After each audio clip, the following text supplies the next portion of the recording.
tercer domingo de Adviento y estamos esperando el Adviento junto a un profeta que se llama Isaías.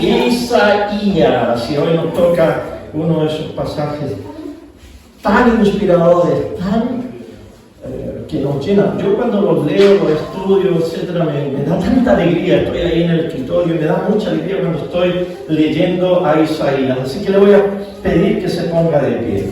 Y vamos a leer el día de hoy Isaías, capítulo 35. El desierto y la soledad se alegrarán, el yermo se regocijará y florecerá como la rosa. Florecerá la abundancia y también se alegrará y cantará con júbilo, pues le serán dadas las bellezas del Líbano y la hermosura del Carmelo y de Sarón. Estos montes verán la gloria del Señor, la hermosura de nuestro Dios. Fortalezcan las manos cansadas y afirmen las rodillas endebles. Digan a los de corazón amedrentado, esfuércense y no teman. Miren, aquí viene su Dios para castigar a sus enemigos como merecen. Dios mismo viene y Él los salvará.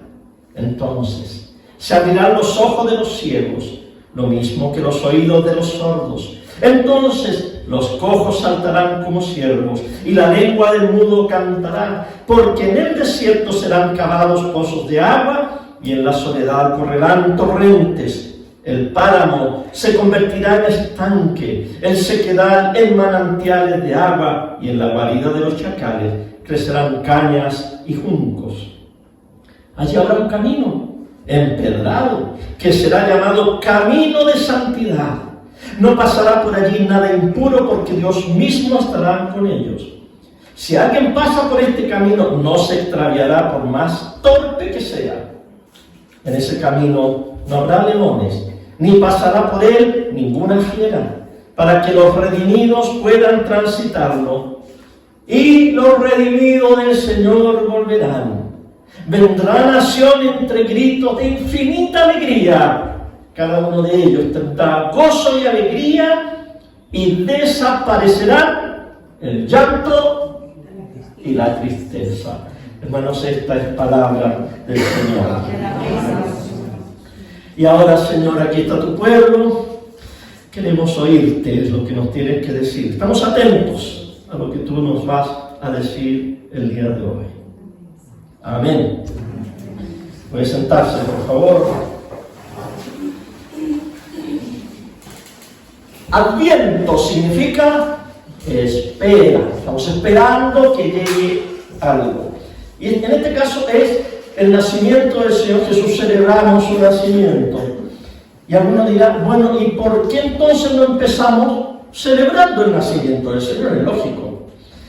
El asunto es que lo que hacemos con Adviento es esperar el día en que se celebra tradicionalmente el nacimiento del Mesías. Yo personalmente, no sé si alguno de ustedes, yo no crecí en una iglesia donde se observara el calendario cristiano, o sea, el Adviento, la semana de Navidad, la Epifanía, el miércoles de ceniza, luego viene la Cuaresma y luego viene el tiempo ordinario, y todas esas cosas del calendario. Yo no tenía idea. Eso sí, que celebrábamos parte del calendario, dos cositas importantes por lo menos: Navidad y Resurrección, Semana Santa, pero aparte de eso no lo usábamos para nada. Adviento es espera, y nosotros somos malos para esperar, ¿sí o no? Sí. La gente está muy ocupada. La espera es pérdida de tiempo según nuestra cultura, y eso no es saludable. Tenemos que aprender a esperar y debemos tranquilizarnos. Respire, está aquí, ¿verdad? Sienta su cuerpo tranquilito aquí. Uno de los días más calurosos del año, pero aquí estoy, Señor, y aquí estás tú. Espere, tranquilícese. En el tiempo de Isaías estaba rodeado de reyes malos y mucha corrupción, mala economía, amenaza de invasión de ejércitos extranjeros, y él está allí en medio de Jerusalén, y él profetiza y le dice al pueblo de Dios: aquí está tu Dios. Y uno mira, ¿a dónde? Isaías dice: aquí está tu Dios, te lo voy a anunciar. Lo mismo nos puede pasar a nosotros hoy día. Aquí está tu Dios, pero por el momento, dice Isaías, tenemos que esperar. Tienen que calmarse. La razón de la espera es traer a nuestra alma tranquilidad. Y tiene que ser una tranquilidad contemplativa, mística. Recuerdan que ya hablamos de los místicos el otro día. Ya se hicieron varios místicos aquí en la iglesia. Místico, o sea, tener experiencia calmada con Dios, contemplar su grandeza, su amor, calmarnos y esperar. Esa es la razón por la cual tenemos que nosotros esperar. ¿Y para qué tenemos que esperar? Para que cuando Dios aparezca, venga o lo experimentemos, lo podamos reconocer. Porque si no esperamos, va a aparecer y ni el moño se nos va a menear porque no estamos ni lo está esperando. Espera significa eso. ¿Dónde esperamos? En la sala de espera. Horas y horas. Hay mucho que esperar. La mujer embarazada espera. Cuando vamos al banco y nos ponemos en la fila, esperamos. Cuando se nos acaban los capítulos de la serie de Netflix, esperamos con ansia que siga la serie. Espera. Pero hay dos lugares donde uno espera con mucha angustia o impaciencia. Una es en el hospital. Ustedes que han caído al hospital y les han hecho tratamientos, operaciones, o sencillamente la tienen en observación, ¿qué es lo que se hace? Se espera. Y se espera a veces con angustia. Pero el que tiene al Señor en su corazón no espera con angustia. Dice: Señor, aquí estoy. Hágase tu voluntad. En otro lugar donde se espera es en la cárcel. Y en la cárcel se espera también con cierta impaciencia. Que el juzgado, que el abogado, que la sentencia, una vez que fue la sentencia, que cuántos días me quedan y cuándo voy a salir, y si me van a dar libertad provisional. Y hay mucha impaciencia en la cárcel. No sé cuántos estarán en la cárcel tranquilos, esperando. Juan el Bautista. Voy a leer Mateo 11, vamos a hablar de Juan el Bautista. Juan, que estaba en la cárcel, se enteró de los hechos de Cristo y envió a 2 de sus discípulos para que le preguntaran: ¿eres tú aquel que había de venir o esperaremos a otro? Jesús les respondió: vuelvan y cuéntenle a Juan las cosas que han visto y oído. Los ciegos ven, los cojos andan, los leprosos son limpiados, los sordos oyen, los muertos son resucitados y a los pobres se les anuncian la buena noticia. Bienaventurado el que no tropieza por causa de mí. Durante el Adviento, en la meditación, en la predicación, se habla bastante de Juan el Bautista. Un hombre grande, fue grande. El jueves estuvo el papá de Juan el Bautista por aquí. ¿Lo vieron algunos de ustedes? Sí. Zacarías, grande. Juan el Bautista, Zacarías, chiquito. Pero Juan el Bautista fue un profeta lleno del Espíritu Santo desde el vientre de su madre. No siguió siendo un sacerdote. Su papá era sacerdote, él tenía el derecho a ser sacerdote. Sin embargo, se fue de la casa y se fue a vivir al desierto. Y se vestía raro y comía raro y olía raro. Era un tipo totalmente fuera de lo común, y allá en el desierto empezó a predicar. Mientras tanto, su primo Jesús, que nació en Belén y después se fueron a vivir de vuelta allá a Galilea, a Nazaret, creció, estuvo con sus padres, él allá en la ciudad. Y Juan el Bautista cae en el desierto cerca del río. ¿Por qué? Porque se había dicho, y lo profetizó Isaías, que sería una voz que clamaba ya en el desierto: preparen el camino del Señor, ya viene el Mesías. Y la gente, dice el Evangelio, que vino en gran número, salía de la ciudad de Jerusalén, Jericó, todos los pueblos salían al valle del Jordán y se iban a ver a este gallo loco, Juan el Bautista estaba predicando el arrepentimiento, estaba anunciando que vendría el Mesías. Predicaba arrepentimiento y luego la gente se bautizaba. Incluso un día de eso llegó Jesús y también pidió ser bautizado por Juan el Bautista. Luego ya sabemos la historia de Jesús. Poco sabemos la historia, no nos damos cuenta que Juan el Bautista siguió predicando, pero por eso le dio un problema, porque confrontó al rey y empezó a criticarlo. Peligroso criticar al presidente y a los reyes. Decimos que estamos en democracia, pero a veces es medio difícil. Menos en ese tiempo cuando le dijo a Herodes, se nos cantó clarito acerca de un problema matrimonial que tenía el rey. Y entonces, ¿qué es lo que hace Herodes? Lo mete en la cárcel. Espera, obligada. ¿Se han fijado ustedes que la figura más prominente del cristianismo han estado en la cárcel? ¿Han tenido que ser apresados?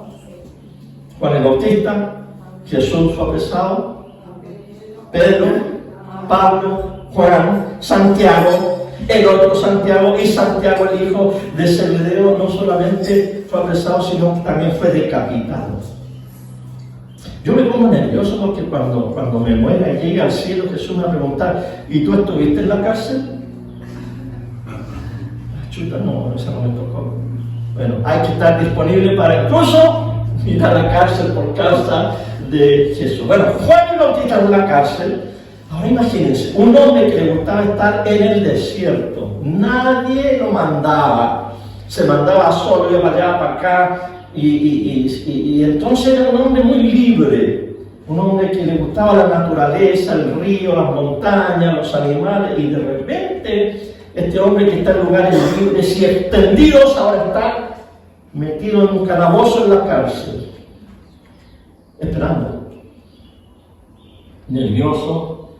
Y quizá una de las cosas que más ocurren en los hospitales y en la cárcel es la depresión. Se nos deprime Juanito. Y en esa depresión que no tiene nada que leer, apenas le dan algo de comida, muy insalubre el lugar, y él está deprimido y empieza a pensar: yo le preparé el camino al Mesías, yo prediqué, mucha gente vino a verme, los bauticé, les prediqué, y Jesús apareció y lo anuncié como el Cordero de Dios que quita el pecado del mundo, pero no pasa nada. ¿Dónde está el reino? ¿Qué está haciendo el Mesías? ¿Hasta cuándo voy a estar en esta cárcel esperando que el Mesías me libere y libere a Israel? Llama a uno de sus discípulos y le dice: vayan a hablar con Jesús y pregúntenle, por favor, ¿eres tú que había de venir o esperaremos a otros? Porque parece que no está haciendo nada. Ahora volvamos a una de las señales del Mesías que Isaías dijo: entonces se abrirán los ojos de los ciegos, lo mismo que los oídos de los sordos. Entonces los cojos, entonces ¿cuándo? Cuando venga el Mesías. Entonces los cojos saltarán como ciervos y la lengua del mudo cantará. Jesús contesta la pregunta de Juan el Bautista y dice: los ciegos ven, los cojos andan, los leprosos son limpiados, los sordos oyen, los muertos son resucitados y a los pobres se les anuncia las buenas noticias. ¿Qué está haciendo Jesús? Está corroborando lo que dijo Isaías, pero le agrega una cosita más. Además, ahí de llama resucitó muertos. Aquí está tu Dios. En el fondo está diciendo Jesús. Aquí está tu Dios. Lo que anunció Isaías, aquí está. Aquí está. Dios ha venido. Y es Jesús. Aleluya.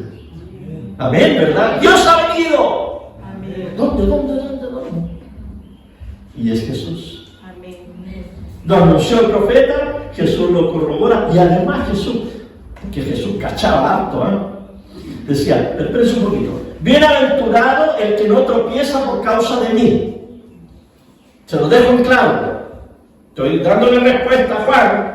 Estoy diciendo que tu Dios está aquí y soy yo, pero cuidado. Bienaventurado el que no tropieza por causa de mí. Claro, porque Juan podría estar pensando, ya Señor, pero ¿y cuándo comienza la revolución? Y Jesús le dice, ya comenzó, con su respuesta. Pero miren, déjenme volver aquí a Isaías. Digan a los de corazón amedrentado, esfuércense y no teman. Miren, aquí viene su Dios. Ahí lo dice, versículo 4, Isaías. Para castigar a sus enemigos como merecen. Aquí está su Dios. Sí, ¿para qué? Para castigar a sus enemigos como merecen. Entonces, Juan el Bautista, que había leído a Isaías, decía, si ese es mi Dios, si Jesús es el que dijo Isaías que está mi Dios, entonces que empiece a castigar a los enemigos, ¿cómo se les? Que empiece la guerra. Que empiece ya. ¿Cuándo comienza? Jesús dice, ya comenzó. Juan dice, ¿cuándo cambiarán las cosas entonces? Y Jesús dice, ya han cambiado. Y Juan dice, Señor, ¿y cuándo comenzamos a matar a los romanos? Y Jesús dice, no haremos eso. Y bienaventurado aquel que no tropieza por causa de mí. Aquí está tu Dios.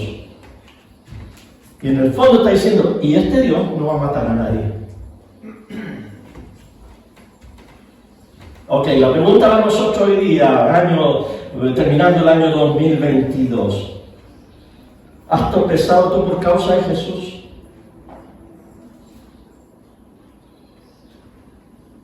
¿Cuántas veces hemos tropezado por causa de Cristo?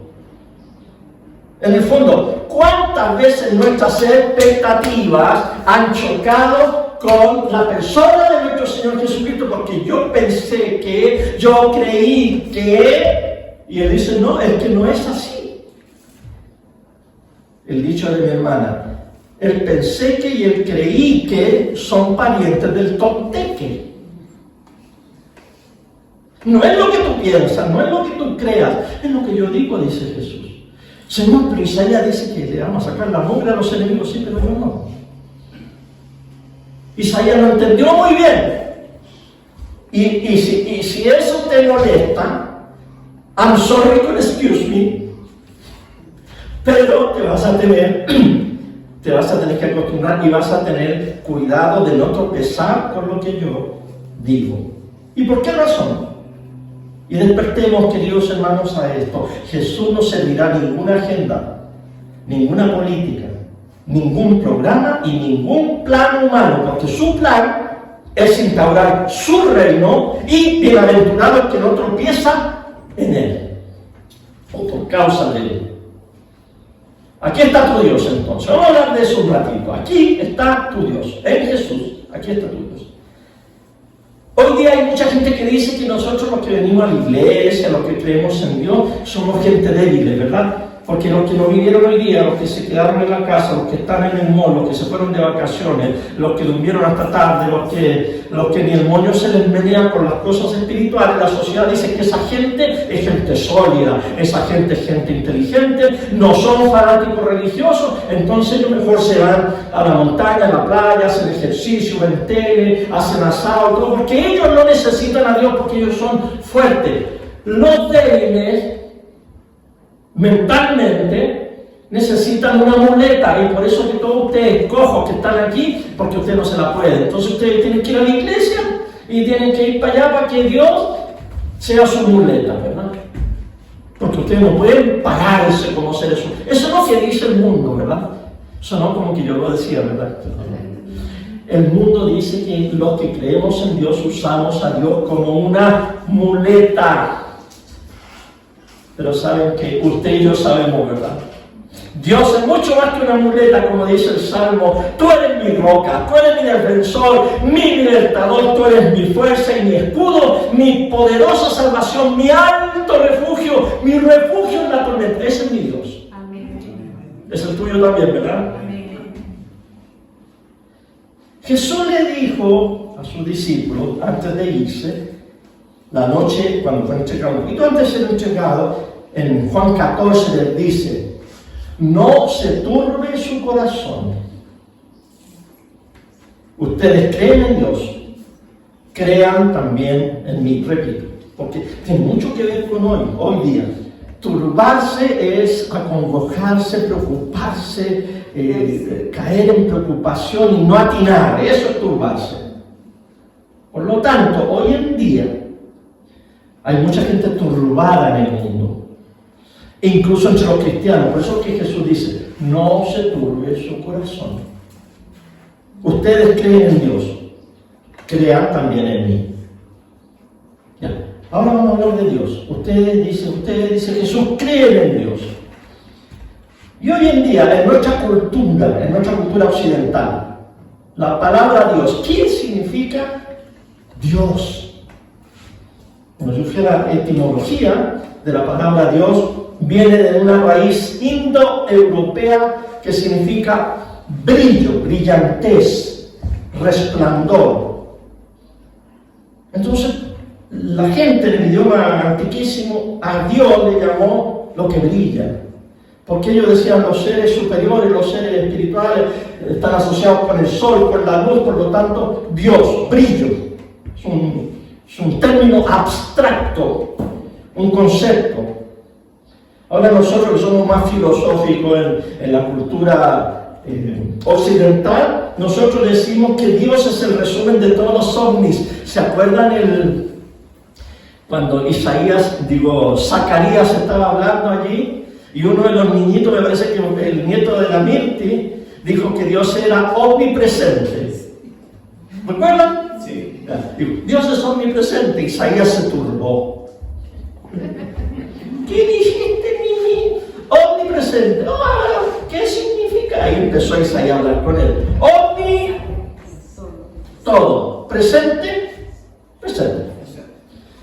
Omnisciente, todo lo conoce, todo lo sabe. Omnipotente, todo lo puede. Entonces son conceptos que el ser humano dice, yo no puedo todo, el gobierno no puede todo, la naturaleza no puede todo, pero hay un concepto elevado que lo puede todo, está en todas partes, se llama Dios, brillantez, luz.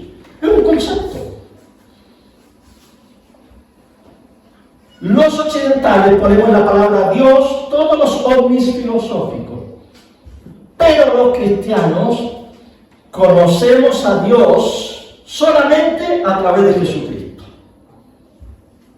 Los cristianos, estoy hablando de budistas, musulmanes, no sé, tanta filosofía. No, yo estoy hablando de los cristianos. Los cristianos solo conocemos a Dios a través y por causa de Jesucristo. Nosotros no conocemos a Dios a través de categorías filosóficas. Nosotros conocemos a Dios por causa de la revelación de nuestro Señor Jesucristo. Amén. Ahora, el cristiano que no entiende eso está en serio problema. Miren lo que dijo Jesús. Nadie conoce al Hijo sino al Padre. Ni nadie conoce al Padre sino el Hijo y aquel a quien el Hijo lo quiera revelar.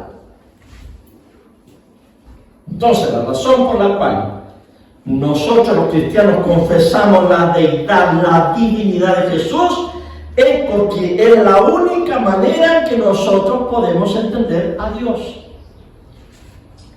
Escuchen bien. Nosotros no podemos decir, yo sé cómo es Dios. Yo sé cómo es Dios y ahora sé Dios. Y ahora, porque yo sé quién es Dios, entonces ahora yo sé que Jesús es Dios. No podemos decir eso. La cosa es al revés. Al revés. No sabemos cómo es Dios. Nadie sabe cómo es Dios. Solo Jesús conoce al Padre y solo Jesús nos revela al Padre. ¿Quedó más claro? Cualquier idea que tengamos acerca de Dios, y no importa de dónde venga la idea, las ideas que yo tengo de Dios, mis ideas originales, fueron de la iglesia evangélica pentecostal conservadora donde me crié, porque mi abuelo era pastor y mi mamá nos llevaba a la iglesia, y ahí me enseñaron un concepto de Dios. Más o menos bueno, de repente me di cuenta que no tan bueno, etc. Pero eso es lo que me enseñó. Otros se criaron en la iglesia católica, apostólica y romana y le dieron un concepto de Dios. Otros se criaron en una familia comunista. El otro día me enteré de que uno de ustedes tiene por segundo nombre Lenin. ¿Qué quiere decir eso? Se crió en una familia socialista, progresista, atea, y le dieron un concepto de Dios. Otro se crió en una familia, no sé, hindú, donde todo es Dios. Y bueno, todos recibimos un concepto de Dios. Ahora digamos, cualquier idea que tengamos acerca de Dios, no importa de dónde venga, debe rendirse a la revelación de Dios en Cristo Jesús. Cuando hoy la gente dice yo creo en Dios, está diciendo algo muy suelto, muy vago. Están hablando de un concepto muy general y ambiguo, que generalmente refleja una proyección psicológica de lo que es Dios. Y cuesta sacarse esa idea. Yo tenía un amigo querido, lo tengo todavía, que su imagen de Dios la asimilaba con la imagen de su padre. Y él amaba a su padre, pero le tenía miedo. Y su padre se transformó en un alcohólico. Y entonces, siendo adolescente, mi amigo, el papá, anda comprando vino. Y con mucho miedo, teniendo a la botella, en ese tiempo que le echaban el vino, que tenían que ir. Pero no quería ir. Pero tenía que ir. Porque si no voy. Pero yo amo a mi papá, pero no me gusta que tome, pero ahí tenía que ir, y la gente me va a ir comprando vino, y yo soy evangélico, y una angustia, pero una ambivalencia, y él me decía, de adulto todavía me afecta, porque pienso que Dios es ese Padre al cual yo amo, pero también le tengo que cumplir, le tengo que obedecer, porque si no se va a enojar conmigo. Ese es un ejemplo. Hay otros que dicen, no, mira, Dios, para mí Dios es como el viejito pascuero, nomás pídele y te da todo lo que tú quieras. Y otros no, Dios es un abuelito gaga, un abuelito que ya se le fue la onda, tiene Alzheimer, demencia senil, y es tan bueno que nos perdona todo, dale nomás. Otros dicen, no, Dios es un relojero que echó a andar la creación, la creó, le dio cuerda, y como un reloj, y arriba la creación, y nunca más se ha metido con nosotros, no importa de dónde tú has encontrado tu idea de Dios, todo eso tenemos que... Hay una palabra que están usando hoy día en la sociedad que se llama deconstrucción, tenemos que deconstruir. Nosotros en la Iglesia de Cristo hablamos más de restauración. Tenemos que restaurar la imagen del verdadero Dios en Cristo Jesús. A este Jesús, a este Dios que se hace carne y habita en lo particular y en lo específico. Dos palabritas que voy a usar ahora. Y voy a comenzar con esto. Hebreos 1:3 dice que Jesús es la imagen misma de lo que Dios es. Cuando hablamos de particularidad, hay muchos que se ofenden cuando decimos que el logos de Dios, la sabiduría de Dios, el verbo de Dios, la palabra de Dios se hizo carne, habitó entre nosotros específicamente y particularmente en un lugar específico, en un momento específico y en un momento particular de la historia. Dicen, no puede ser porque Dios es trascendente, no puede hacer eso. Pero para nosotros la relación en Jesús dice que eso es lo que aconteció. A algunos les molesta ver la imagen del Cristo crucificado. Ellos prefieren ver, no, la cruz está vacía, ¿verdad? No quieren pensar mucho en que Cristo murió. Y dicen, ¿cómo puede morir Dios? Bueno, Dios murió en Cristo. A ver, no, pero es que el Dios que yo entiendo, el Dios que me enseñaron en la iglesia o en la filosofía tal o cual, es ¿cómo va a morir? Y resulta que yo leo la Biblia, leo el Evangelio y Cristo murió en un lugar determinado. Cristo murió una muerte particular en un momento de la historia. Lo sabemos. Pero debemos recordar a este Dios encarnado que estuvo específica y particularmente colgado en una cruz.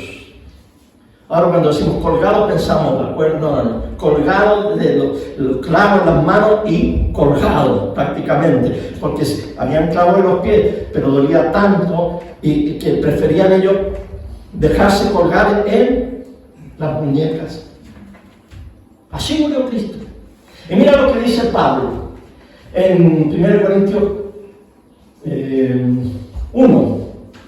Nosotros predicamos a Cristo crucificado, que para los judíos es ciertamente un tropezadero. Acuérdense de lo que le mandó a decir Jesús a Juan el Bautista: bienaventurado el que no tropieza. Claro, que yo ando por la vida y de repente, sí, mira, te predico ¿y quién es Jesús? Bueno, Jesús es el Hijo de Dios, es Dios con nosotros. Él vino, nació de la Virgen María, como decimos en el credo, todo eso, y murió crucificado. A ver, espérate, aquí está la foto. No, eso yo no. No. ¿Cómo me vas a decir que Dios muere crucificado? No.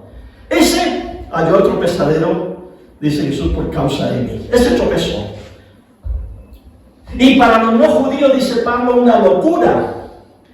Pero para los llamados, tanto judíos como griegos, o sea, para toda la humanidad, dice Pablo, Cristo es, ¿qué cosa?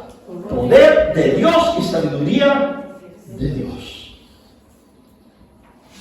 Ahora, más de algunos, no aquí, sino algunos hermanos de trasfondo evangélico, más conservador, más fundamentalista, que van a ver este video y decir: Fernando está poniendo crucifijos en la iglesia. Eso es idolatría, eso no debe ser. Porque Jesús no está en la cruz. Jesús resucitó. Apenas nos aceptan esta, porque esta no hay. Está que está hueca, no hay nada allí. Así. No, eso no lo debía haber puesto en un culto protestante, evangélico, cristiano, lo que sea. Ahora yo les digo, si sabemos que Jesús no está en la cruz, sabemos. Tampoco Jesús está en el pesebre. Sin embargo, ahí tenemos imágenes del niño Jesús. Aquí tenemos un pesebre recordándonos que Dios se hizo carne y habitó entre nosotros específica y particularmente. Isaías nos dice: aquí está tu Dios. Aquí está tu Dios. ¿Dónde? Aquí. Ahí está mi Dios. Sí, ¿dónde más? Ahí está tu Dios. Ahí está tu Dios. Es más, ahora está sentado a la derecha de Dios Padre Todopoderoso, donde vendrá a juzgar a los vivos y a los muertos. Ahí está sentado. Pero está sentado así. Uno puede decir: mira, no está sentado así, y tampoco está crucificado así, o tampoco está dentro del pesebre así. Pero sí, está sentado, está parado, está activo, está crucificado, está en el pesebre, porque Él está en todo lugar, especialmente en mi corazón. Amén. No estoy entendiendo cómo que Cristo puede vivir por la fe en tu corazón y a la vez estar sentado en los lugares celestiales. Y uno dice: ¿y tú no has leído qué dijo Pablo en Efesios? Que Dios nos sentó juntamente con Cristo en los lugares celestiales. Así que tú también estás sentado. Ya no entendí ninguna cosa. Dice que yo estoy sentado, él está sentado, y estamos parados y actuamos y somos las manos, los pies y los ojos de Jesús, pero a la vez no lo somos. Bueno, Jesús dice: bienaventurado aquel que no haya tropiezo en mí. Así que no tropieces con Jesús. Entrégate a Él nomás. Entrégate a Él. Los cristianos confesamos que Él es Dios, no es Dios con nosotros. Ahora hay otro problema. Cuidado también con algunos. Estos son cristianos progresistas que dicen: pero si Cristo no es todo, todo es Cristo. Tonteras, son tonterías. No todo es Cristo. Cristo no es el cáncer. Cristo no es una bomba atómica. Cristo no es mi gato ni mi perro. Y Cristo no soy yo. Cristo me habita. Pero yo no soy Cristo. Cristo en mí y yo en Él. Pero yo soy yo y Él es Él. Pero miren lo que va a pasar. Los cristianos confesamos que todas las cosas serán recapituladas. Están descompuestas, van a ser compuestas. Están chuecas, van a ser enderezadas. Están enfermas y van a ser sanadas en el final de los tiempos por causa de Cristo. Y esto es lo que dice otra vez Pablo en la 1 Corintios 15. Así como la muerte vino por medio de un solo hombre, también por medio de un solo hombre vino la resurrección de los muertos. Pues así como en Adán todos mueren, también en Cristo todos serán vivificados. Pero cada uno en su debido orden. En primer lugar, Cristo. Y después, cuando Cristo venga, los que son de Él, entonces vendrá el fin. Cuando Él entregue el reino al Dios y Padre y haya puesto fin a todo dominio, autoridad y poder, porque es necesario que Él reine hasta que haya puesto a todos sus enemigos debajo de sus pies, y el último enemigo que será destruido es la muerte, porque Dios sujetó todas las cosas debajo de sus pies. Y cuando dice que todas las cosas quedaron sujetas a Él, es evidente que esto no incluye a aquel que puso todas las cosas debajo de sus pies. Pero una vez que todas las cosas queden sujetas a Él, entonces el Hijo mismo quedará sujeto al que puso todas las cosas debajo de sus pies, para que Dios sea el todo en todos. Aleluya. Qué inspiración más grande del Espíritu Santo que le reveló Dios a Pablo. Esa redención final, hermanos queridos, ocurrirá. Y ocurrirá en lo particular y específico de Cristo que se hizo carne, que habitó entre nosotros. Así que nuestra bendita esperanza es que la casa del Padre, al final de los tiempos, absorberá todo el cosmos, como un agujero negro, me imagino yo así. Todo lo creado en el cielo, en la tierra, llegará a ser absorbido en la casa del Padre, y la casa del Padre se transformará en la casa del amor eterno. Y es Jesús el que hoy nos invita a vivir en la casa de amor del Padre. Amén. Isaías nos dice: aquí está tu Dios.